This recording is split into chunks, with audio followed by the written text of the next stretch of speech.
Hello అండి, నేను మీ Anitha Anitha song singer and writer Nagaraj. ఇంతకు ముందే శివశ్రీ మ్యూజిక్ యూట్యూబ్ ఛానల్లో అయితే రాణివే అందాల రాణివే అనే ఒక మంచి సాంగ్ అయితే చూడడం జరిగింది. చాలా బాగా నచ్చింది.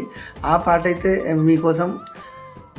రాణివే నా అందాల రాణివే, నువ్వే నా మారాణివే, రాణివే నా ముద్దుల రాణివే, నువ్వే నా దొరసానివే. ఏనాడు చూసానో కానీ నీ నవ్వు నచ్చిందే రాణి, మనసైతే ఇచ్చాను కానీ నిన్ను ఇడిసి ఉండలేనే రాణి. ఈ పాట అయితే మన శివశ్రీ మ్యూజిక్ యూట్యూబ్ ఛానల్లో అయితే ఉంది. సాంగ్ చాలా బాగా వచ్చింది. మన దిలీప్ దేవగన్ పాడడం జరిగింది. Indrajit music. Please subscribe Shivashree music YouTube channel. Thank you so much. ఏనాడు చూసాను గాని నీ నువ్వు నచ్చిందే రాని, మనసైతే ఇచ్చాను గాని నిన్ను ఇడిసి ఉండ